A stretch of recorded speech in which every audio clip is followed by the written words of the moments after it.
Olímpica Estéreo, temprano es más bacano. Bueno, a las 9 de la mañana, 11 minutos en Olímpica, la emisora que se metió en Bogotá. Hoy tenemos una invitada muy especial a temprano es más bacano de Olímpica y se trata de la doctora Carolina Guzmán Sánchez. Actualmente es, dicen, candidata a doctora PhD en psicología. ¿Really? Psicóloga y consultora organizacional. Wow. Es experta en consultoría, en coaching y acompañamiento del capital humano. Sí, señor, está muy preparada y nos acompaña aquí en Temprano es más bacano. Es psicoterapeuta, humanista, asesora en opinión, mejor dicho. Bienvenida, doctora Carolina Olímpica. Buenos días. Bueno, perdón. Señores. ¿Y WhatsApp tiene? Buenos días, doctora, ¿cómo está? A lo que necesites. Acabemos esto, señor Italia, vámonos. Yo voy por un tintico y ya regreso. Bueno, bienvenida, doctora Carolina Olímpica, buenos días. Buenos días, no, qué sueño tan maravilloso este, Dios mío. Gracias. ¿Había escuchado a estos muchachos aquí en Temprano es más bacano? Sí, no te imaginas esa voz maravillosa. Gracias. Sí, no, gracias. Gracias, doctora, de verdad, es un placer para mí. Esas voces divinas, no. Tan lindas. Respaldadas. Bueno, doctora Carolina, hoy en Olímpica Estéreo estamos hablando de los intensos. Estamos hablando cómo quitarse de encima un intenso o una intensa, pero quiero preguntarle, ¿es una patología ser intenso? Sí, es una patología. Sí, ya hablando un poquito más, entrado en materia, hay dos maneras de ver la intensidad. Está la intensidad emocional como casi que una patología viéndose desde el punto de vista que empieza a ser dañino para la persona, esta intensidad emocional, ahorita la explicamos. Y hay otra parte que tiene que ver como con un estilo cultural de vida.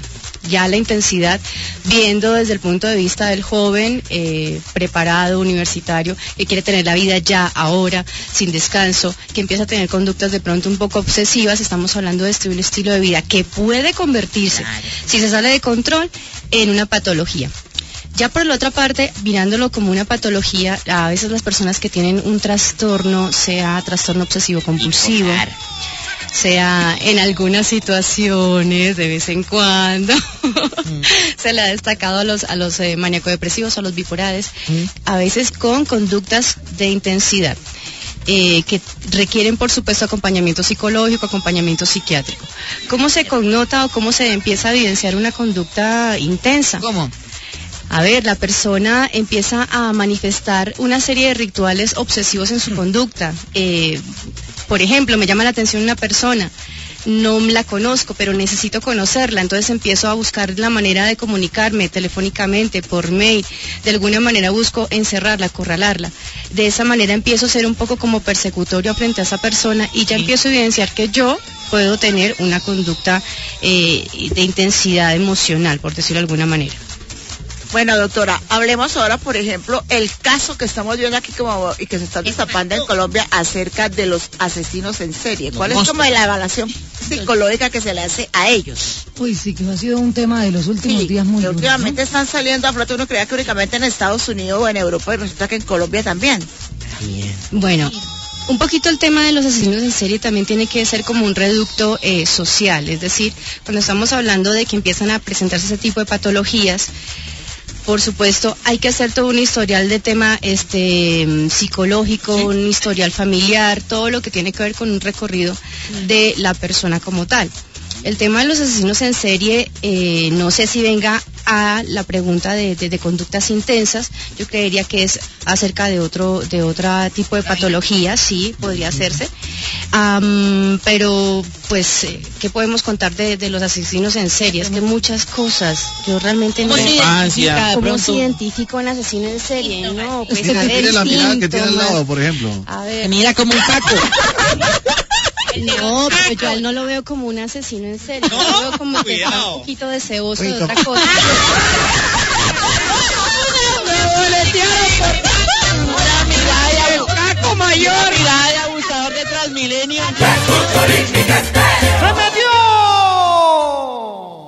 En Olímpica Estéreo, temprano es más bacano. Hoy estamos hablando de los intensos.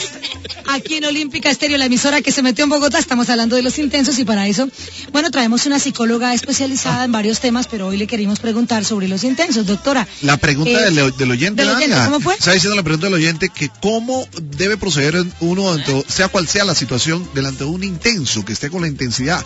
¿Qué debe hacer una pregunta? ¿Debe existir algún ítem para uno seguir y poder hacerle entender a esa persona que está sobrepasando el límite? Pero una cosa, Franco, primero, llamar 3 veces a la pareja en el día, o sea, ¿eso es ser intenso o qué es ser intenso? Porque hay gente que no entiende. Sí, cuando uno viene 5 minuticos tarde a la emisora y la jefa lo llama unas 5 veces, eso es ser intenso. ¿Eso es patología? Hay que preguntar a la jefa, hay que preguntar a la jefa.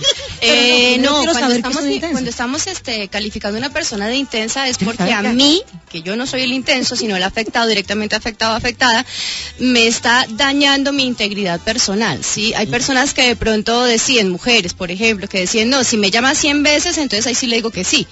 Precisamente eso no sería calificado como intenso. Pero siempre y cuando empiece yo a sentir vulnerada mi integridad personal, física, mental, social, por supuesto que estamos calificando de intenso. Hay que también darse cuenta un poco que la intensidad está muy ligada o vinculada con temas de acoso. Cuando estamos sintiendo situaciones de acoso, cuando ya nos invaden nuestra privacidad, en ese preciso momento tenemos siempre mecanismos que nos permiten, digamos en algún sentido, denunciar a esta conducta. Lo primero que siempre tenemos que hacer es contarle a nuestras personas más cercanas, a nuestro amigo, nuestra amiga, nuestra familia, con el fin de que también nos ayude a sacarnos de esta persona cerca. Bueno, y un niño, por ejemplo, puede aprender eso de sus padres o nace con eso, porque puede pasar que de pronto en el entorno familiar termine siendo influenciador a la hora de una persona intensa en la adolescencia o seguramente en la juventud. Sí, los estudios acerca de lo que es la intensidad emocional dicen que nosotros lo aprendemos desde el contexto social, el contexto familiar, la parte biológica también viene dada con temas de intensidad emocional. ¿Cómo podemos nosotros empezar a trabajar esta situación con los niños? Sobre todo, los niños hay que empezar, como estamos ingresando a un mundo social, a los niños hay que empezarles a responsabilizar de los límites de su conducta.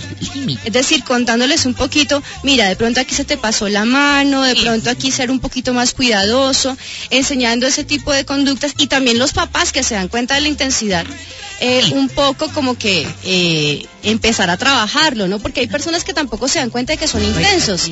Por ejemplo, los hábitos. Y preguntan a ver cómo es ser uno intenso. No, y todos los días te preguntan cómo estás, cómo te fue, cómo estás, cómo te fue, cómo estás, cómo te fue. Qué hermosaste, qué hermoso le ve. Ese tipo de cosas empieza a cultivar el tema. Sí, a mí me revienta. que tengo una intensa, me revienta el WhatsApp. Ya vas a venir. Hasta me toca decirle, ya jefe, que no puedo irle. Doctora, su número de contacto para quien quiera extra micrófono, ya una 314-469-7800. Ahora sí no va a extrañar Neiva. Ahí tiene WhatsApp. No, papá y mamá.